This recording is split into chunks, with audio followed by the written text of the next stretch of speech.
What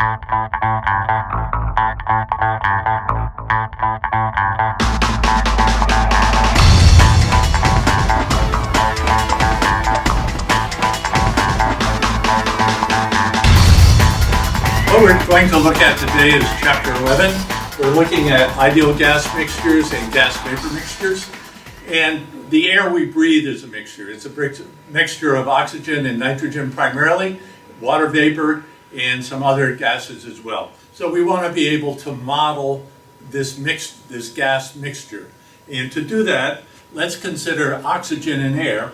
So if I have O2 in air, and it would have a mass MO2, or in general, M sub I. And so if I'm looking at the total mass of the mixture of the air, we would have that the total mass, M, is equal to the sum of the MI. So what we're looking at is that the total mass of the air in this room is the mass of oxygen, the mass of nitrogen, the mass of water vapor, and whatever other gases are there. And we can represent the fraction of oxygen as a mass fraction.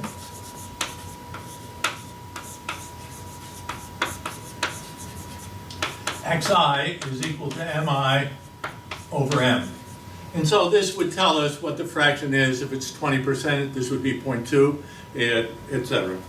And we can do this as well on a mole basis, because sometimes with gases we're interested in looking at them on a mole basis. In the next chapter, in chapter 12, when we look at reactive systems, we balance chemical equations on a mole basis. And so we're interested in being able to do that.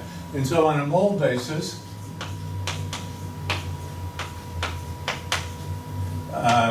N is equal to the sum of the Ni.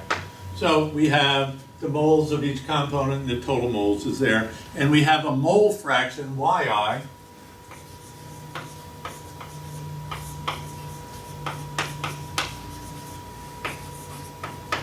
is equal to Ni over N. And so we can represent the fraction on a mole basis or on a mass basis. And let's consider now an example where we have the entire mixture. So let me draw a little sketch here.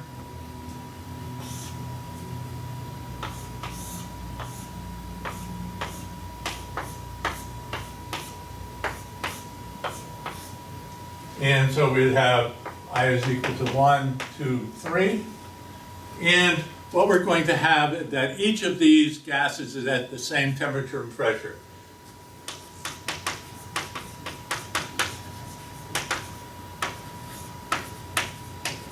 It's saying T and P. So if they're at the same temperature and pressure, I could represent any gas I, PVI is equal to Ni R bar T, and I could represent the whole mixture as PV equals N R bar T. If I divide these, we'll get the following. So if I divide these, so I'll have PVI is Ni R bar T, and if I divide it by PV over N R bar T, we end up seeing that VI over V is equal to Ni over N is equal to Yi. And so this gives us, the big deal coming out of this that we'll see is that Yi is on a volumetric basis. So we see that the mole fractions is on a volumetric basis, and later on we'll be looking at volumetric analysis, and that's a key word to say molar basis.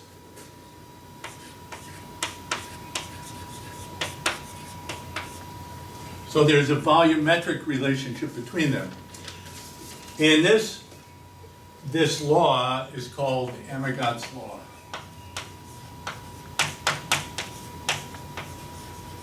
It's Burghardt's law of additive volumes. It's interesting theoretically. The one that we use most frequently is the next one. It's Dalton's law of partial pressure. So with the Dalton's law of partial pressure,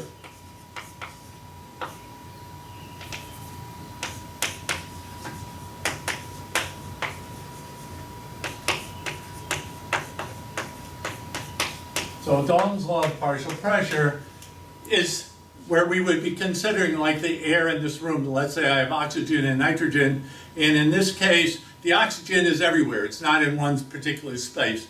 The nitrogen is everywhere, and they all exist, so they occupy the entire volume, and they're at the same temperature.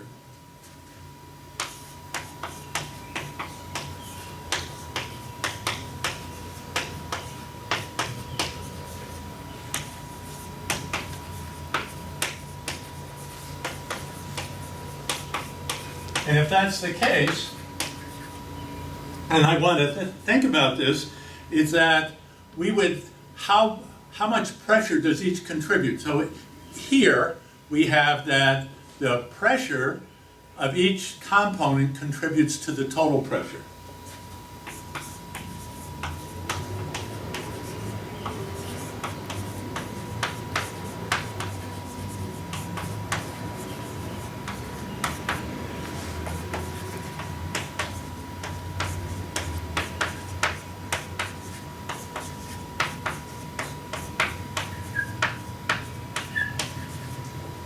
And again, so we're going to have that P is equal to the sum of the PI.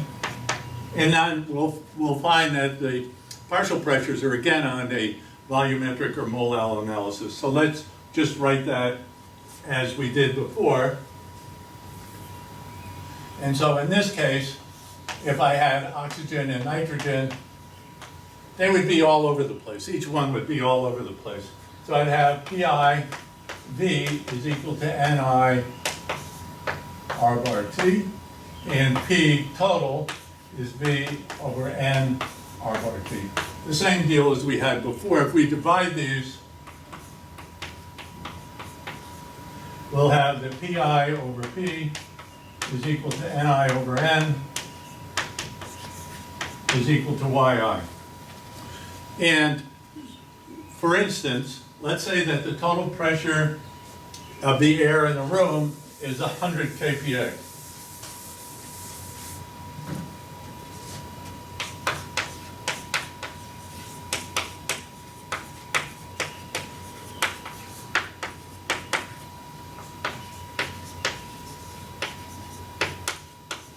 It's 100 kPa.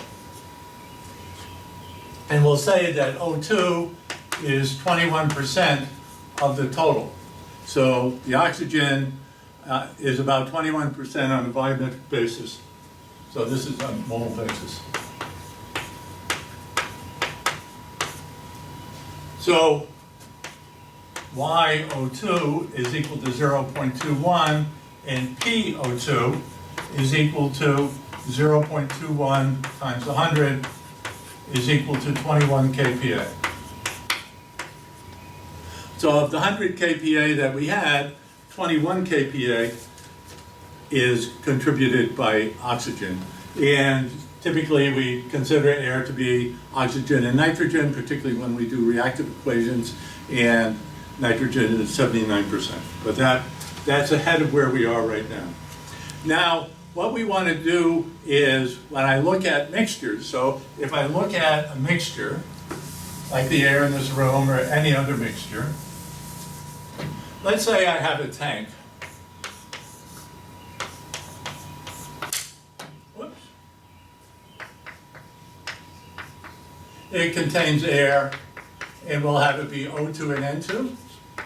So we'll have it be O2 and N2, and we're interested in what that value is, and I'm going to heat this.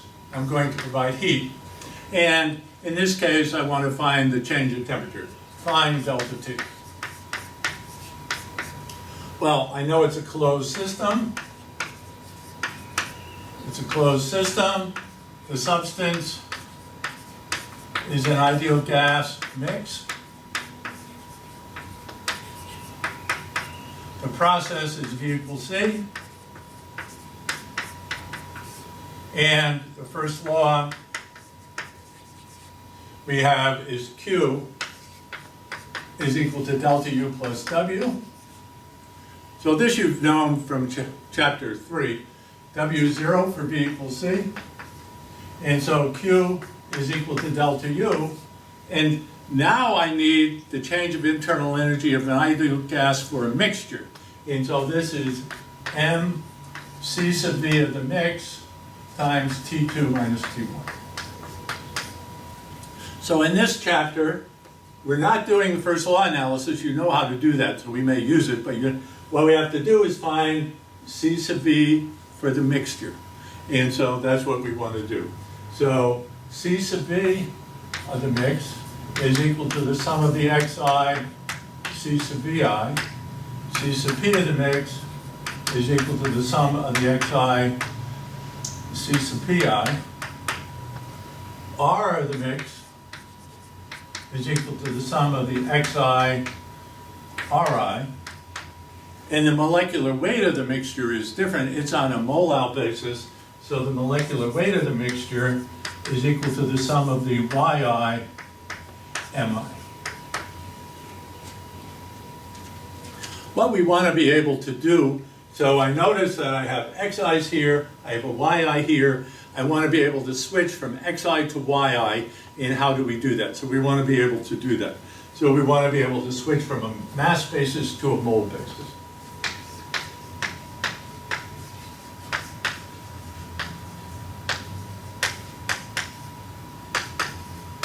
Change from mole to mass basis. Either way, there's one equation. So this is a useful equation. Xi is equal to yi mi over n of the mix. So that's a useful equation for us to have.